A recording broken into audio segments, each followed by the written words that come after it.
Okay, so you've all seen the poster of hardware stuff at KU Leuven over there.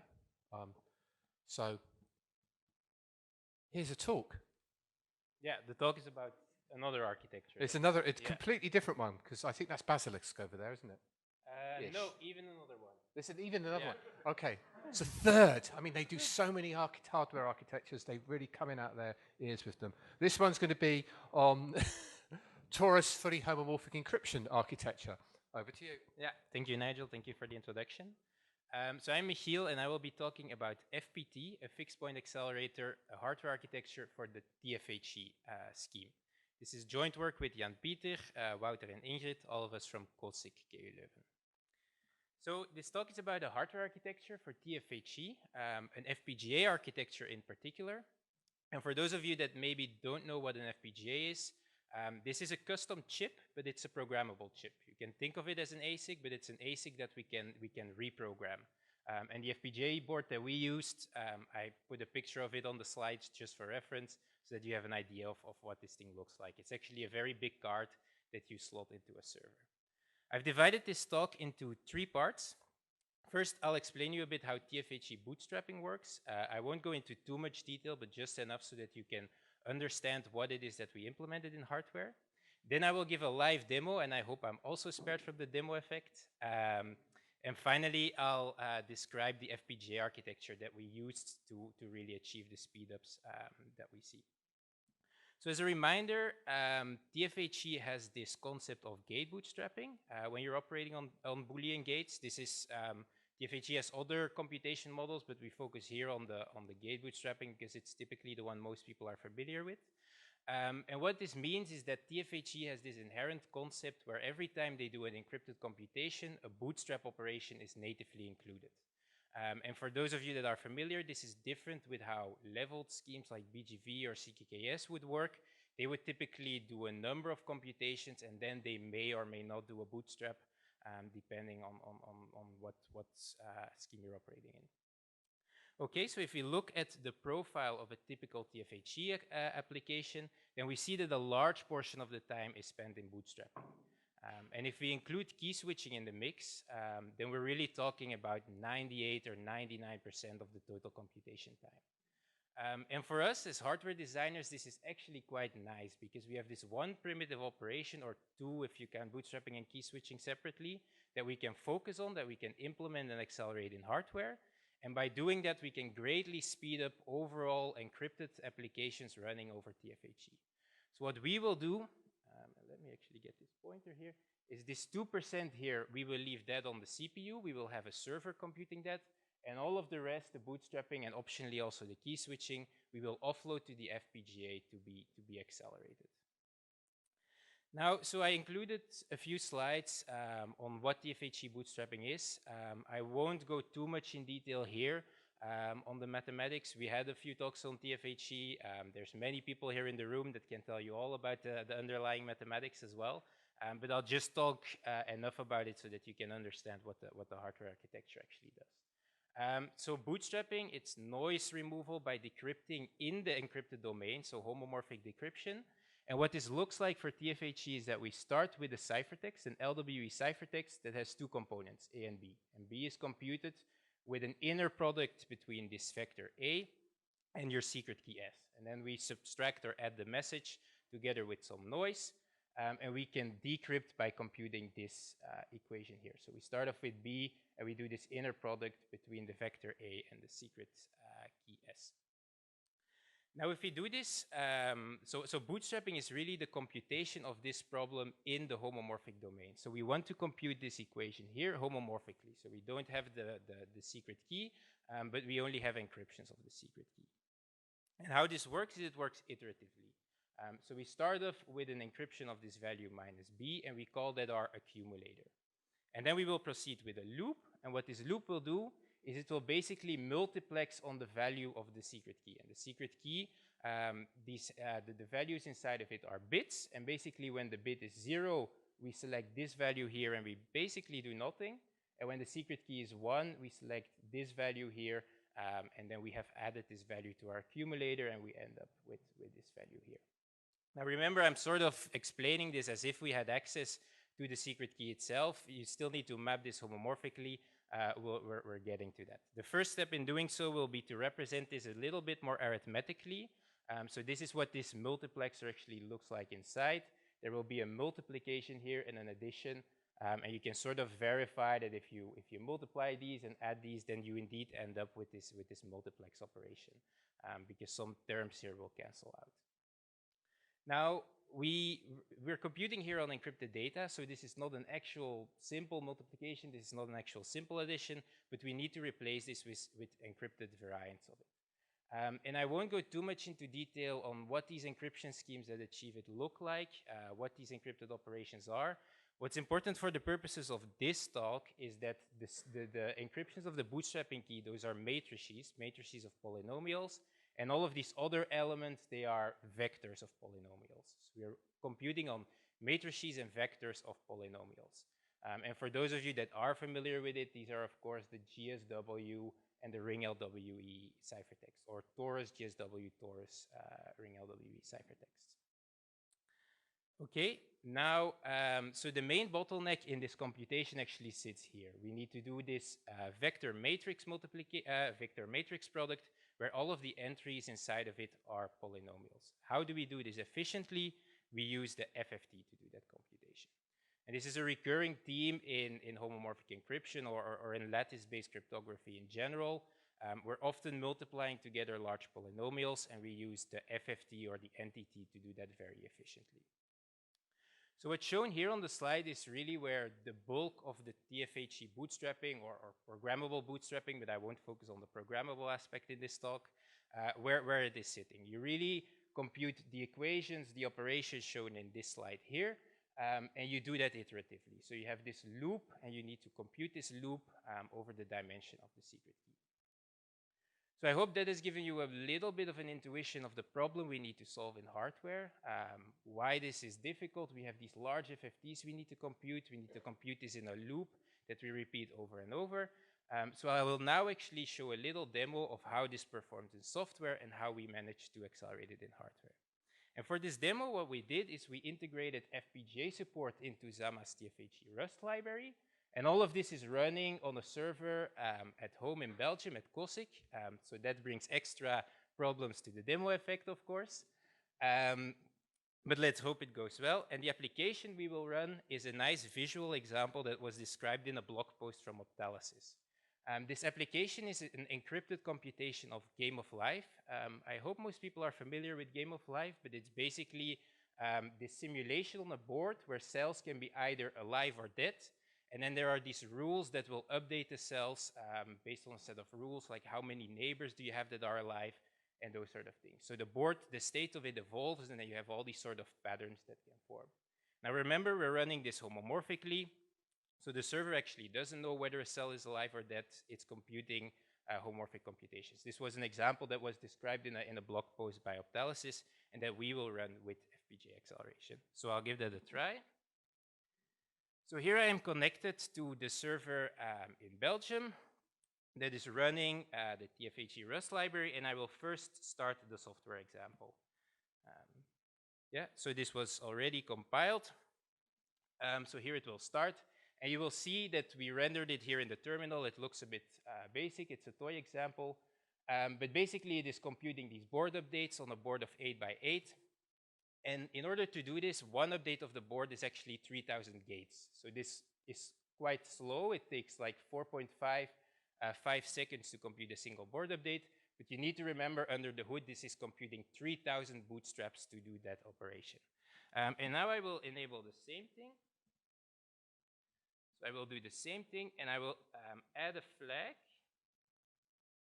that enables FPGA acceleration. So this is a flag that we implemented. We integrated FPGA support into the library. Let's hope that this compiles correctly. Takes a bit of time.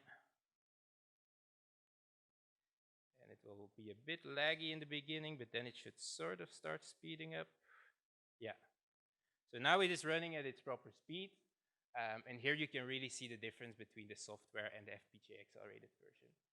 So we're also plotting on, we're taking here the time it takes to do the bootstraps, the time it takes to do the board updates, and the FPGA example in this instance is running about a factor 100 faster than software. I should add there that this is only using our accelerator for like 20-ish% of the total computation that it can do. If we would multi-thread this application, we could even achieve another factor 4 more or less speed up there. So happy to be spared of the demo effect and that it worked. Okay, so with that said, I'll describe a bit the hardware architecture that we use to achieve this. But before that, I'll again bring up the main problem, the main computation that we're doing in hardware, and that is here this CMUX, the controlled multiplexer operation. And there are two elements that are really key to our hardware architecture. The first one is that we went for a streaming microarchitecture, and what that is, I'll show you in a minute. And the second one is that we really looked at the FFT computations in here, the FFT, because that's really the most costly building block in here, FFT and the inverse FFT, and we really optimized that to a great extent.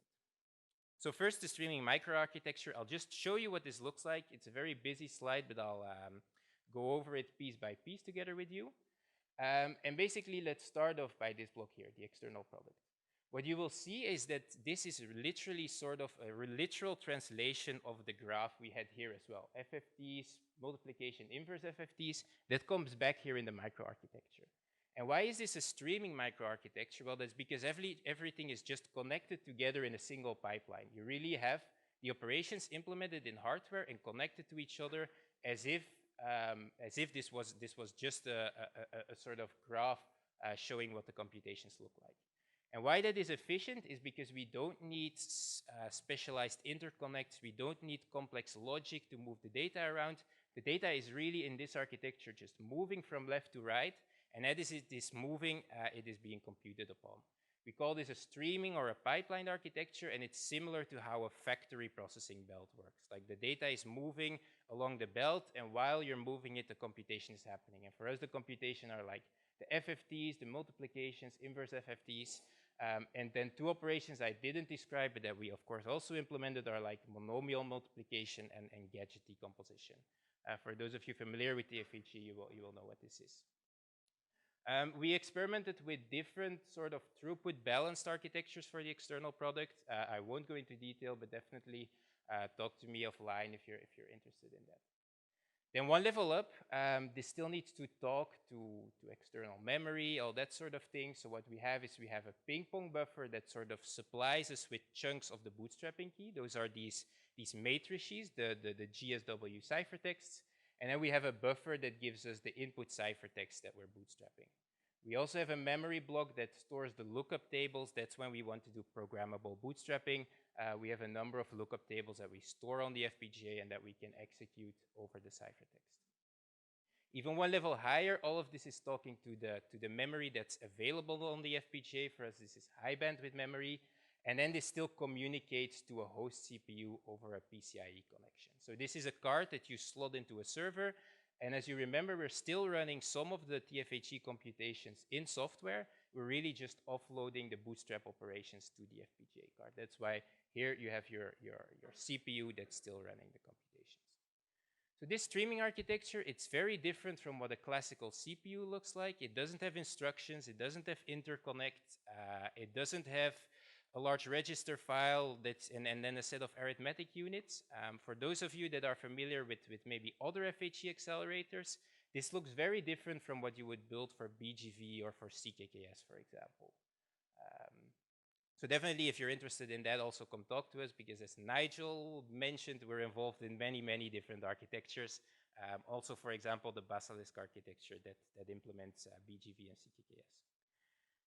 So I mentioned that this is one thing, one element that we think is really key to achieving the bootstrapping throughput that we get.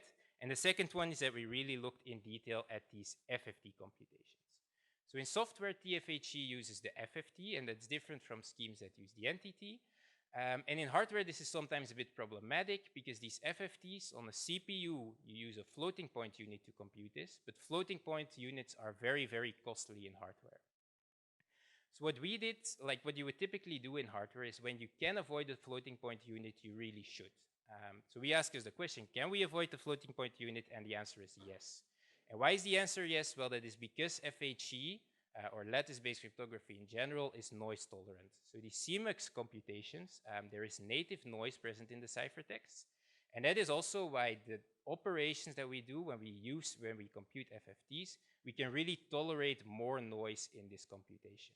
We can really tune the parameters, trim these FFT representations to carefully balance the noise that we have against the noise that we can tolerate. And what we did in order to do this is 2 sets of experiments. And again, a very busy slide. I'll take some time to go over this with you. And let's start with the left one. So on the left one, what we did is we sort of did an experiment where we started with a fixed point FFT that has the same precision as a floating point FFT. And that is this data point here, which has an intermediate variable bit width of 53. And why 53? Well, this is the bit of the mantissa of a floating point number. So when we implement an FFT like this, we get the same sort of precision as a floating point FFT. And we assign this 100%. We plot this here relatively, and we say that this is 100% of our utilization. And we plot this in terms of the 2 types of resources we have on an FPGA. There's a lookup tables and DSP blocks. If you don't know what those are, just think of them as computational resources. And then what we did in this experiment is now we started decreasing the bit width. Down from 53, we started decreasing and decreasing the bit width, and we sort of plotted what the utilization looks like. And those are these 2 graphs here. And what we see, for example, is let's say we managed to reduce the bit width from 53 down to 30 or something. Well, then we only have 30% of the utilization that we would have if we had just naively implemented very high precision FFTs. Now, the second experiment we did is shown here on the right. You can sort of, I'll couple that back to the first experiment in just a minute. But basically what we're doing here is we first again implemented the external product, the CMUX, with high precision blocks. And now this data point is shown here on the left, where we have a large number of fractional bits in our representation. And as you can see, we plotted it here for the 3 units separately. The blue is the bootstrapping key, orange is the forward FFT, and green is the inverse FFT. And when we assign each of these 3 units very high number of fractional bits, we see that the output really has very, very small noise. And this is the algorithmic noise that's present because of these fixed point data representation that we use. What we will then do is take one of the blocks, and let's say the forward FFT, for example, the one in orange here, and we will start decreasing the bit width, same as we did in the example on the left, where we decreased it and sort of checked what the utilization was. Now we will decrease the bit width, and we will check what the output noise is at the output of the external product. And so we do that here, and we sort of see that indeed, as we decrease the bit width, the noise will increase and increase and increase, up to a point, when we have a very low number of fractional bits, we also don't get too much precision out of our computation. Now, what's very important, you probably noticed it already, is this horizontal line here, and that is the noise level that we can tolerate. This noise level, it's based on the mathematical equations. It's the mathematical cryptographic noise that is present in our ciphertexts. So what we will do in our architecture is we don't want to be here where we have very, very precise computation, but also very, very large FFTs, but we just want to be right below this line. And right below this line is where we have sufficient precision so that it doesn't affect the correctness of bootstrapping. We can still correctly bootstrap. In fact, you cannot really notice the noise because it's significantly smaller in magnitude than the mathematical noise. And we will be somewhere here. In fact, I have the parameter sets that we use here. What this means, for example, is let's look at the forward FFT. We use a fixed point parameter set where we have 30 bits total, and this will be 18 integer bits and 12 fractional bits. Now we can couple this back to the graph on the left. So for the forward FFT, we use 30 bits. So where we're sitting is here. We only have 30% utilization instead of the 100% had we just naively implemented this with very high precision. So that's sort of the experiment that we did, and which involved a lot of engineering effort to do all of this fixed point design.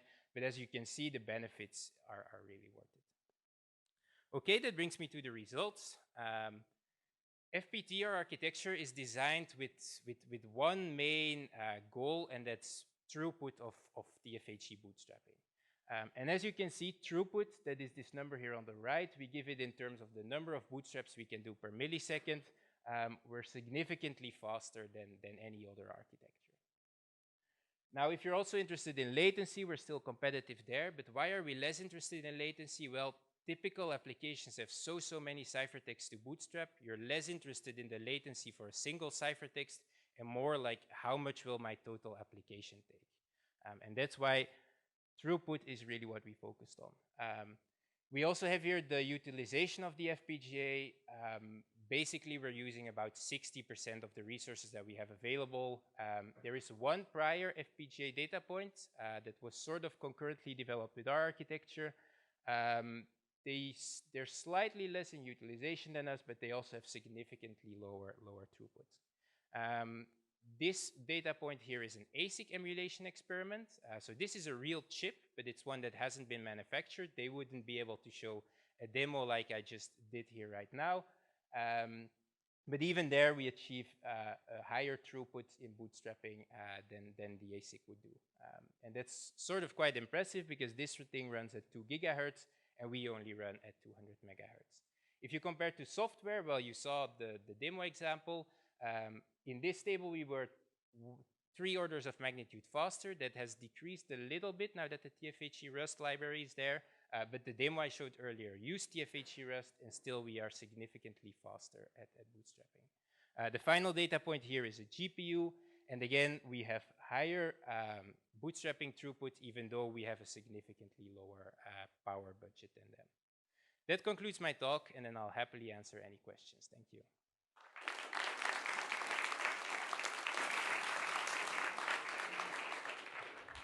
Oh, I do like a cool demo. Right, has anyone got any questions or comments? Hi, thanks for the talk. It was really cool. Love the demo.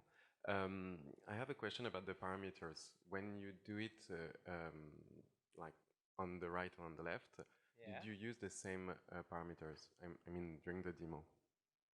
Yeah, the parameters are the same. So you use the same, but you used a different way to compute the FFT. So basically, on the left we have the bootstrapping running in software, and on the right we have it running on the FPGA. Right. The parameter sets are exactly the same between the two instances. Okay. Yeah. But the noise growth is different, right? Because there is some kind of rounding in the hardware implementation.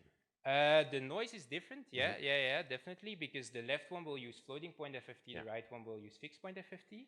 But as I mentioned, we use fixed point FFTs where we set the parameters so that it doesn't change the correctness of bootstrapping.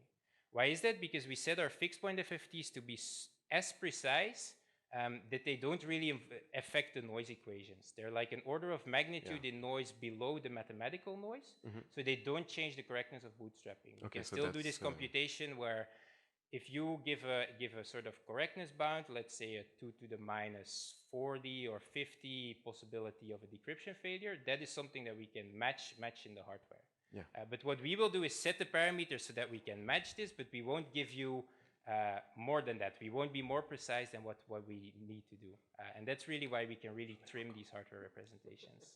Okay, cool, thanks. And last question, did you implement in software the same fixed point FFT to compare between the software fixed point FFT and your hardware FFT? We don't have an exact model of our own hardware. We do have fixed point FFT models from like open source solutions. Maybe that would still be a nice follow-up work, because this would give us like a sort of also way of more modeling this against the software. But no, for now we focused on the hardware. We have a lot of experiments where we like run many tests, check what the noise is in the output, also compare this with the noise equations of TFHE, but we don't have a complete fixed point software model for our accelerator. Okay, no. Thanks. Okay, just a follow up on that. From a parameter optimization point of view, we can also play with the line that you're displaying on top. Yeah. Meaning that if we can have like a description of the degrees of freedom you're using to adjust the FFT noise, we can add that into the optimizer Yeah, and actually improve what you're doing. That's something for- that for would free, indeed be very basically. interesting, I think. Yeah. It's maybe something I forgot to mention. Indeed, this horizontal line, it depends on the parameter set. Yes, it does. So let's say you need more precision from your bootstrapping. We will need to implement a different parameter set. Yeah. But that is one of the real strengths of FPGAs. If you tell me I need a new parameter set, then I will tell you, okay, I'll have a bit stream for you tomorrow. And tomorrow I can again give you something that is running on the FPGA. Right. Whereas if this was an ASIC built for a single parameter set and you told me I now want to change this, then I would tell you, okay, come back next year. Yeah. But that also means that we need to fix the parameters in the final architecture that will be used. Yeah, right? So there's no genericity whatsoever there. We can make it generic in the sense that you can also sort of reprogram this on the fly, or we could give it slightly more precision to be able to sort of match different parameter sets. Okay. But can one we of the play strengths around in the same zone, like have some kind of a switch and then decide, I don't know, if we can like hard code a few points around the interesting places and then in software later, like program in which point we want to operate. Yeah, so that's, for example, also what we already have right now. So what I showed in the demo is one parameter set. I think we, at this moment, have bit streams for 3 different parameter sets just sitting on our server. If there are more interesting data points, there are more bit streams that we can generate. But definitely, like a few interesting data points and parameter sets is what we are very interested in. Super interesting, loving it, and same, love the demo. Thank you. Can I just ask a quick question? When you actually said it takes you a day, is that you could actually do that in a day? Yeah, I so press a button. So you press a button and it just takes a day. And then the server is doing the hard work. I'm not involved in that. It's compiling this hardware for us. Yeah. Question, looks like it has more margin. Why did you pick on 30? It looked like, you know, your curves are intersecting at about 26 bits or so. Why 30? So you mean on the right? Yeah, a number of fractional bits. So this is the number of fractional bits. We still have a number of integer bits because when we do these FFT computations, the results grow. So we also have a number of integer bits we need to prevent overflows. So I think for the orange one, for example, this is intersecting at 12 or something, I guess. So that's this 12 we have there. But then we still have 18 integer bits. And that's why we really arrive at 30. But the integer bits, they prevent overflows. They're for correctness. They're not for precision of the output. Like if we have an overflow, then the result is completely wrong. So we need to set these bits so that we have an overflow probability like below 2 to the minus 128 or whatever you need for your application. But the fractional bits, that's what we really play with to meet the precision targets. Yeah, so during your demo, there was a moment at the very beginning, where you launched the FPGA accelerated computation, So at the beginning it was lagging, you said, like it was heating up or something. What was the reason? I think why that's just the connection. That's the SSH. Okay. Yeah, that's because this is running over SSH. I'm logging into the server that's in Belgium. It takes some time. I see. Like Okay. actually, initially I had this demo showing a graphic image, so really forwarding the image. There you could not even see the speedups because forwarding the image from Belgium to here is sort of completely killing the application. That's why we decided to go for something that we could easily show you running in a terminal.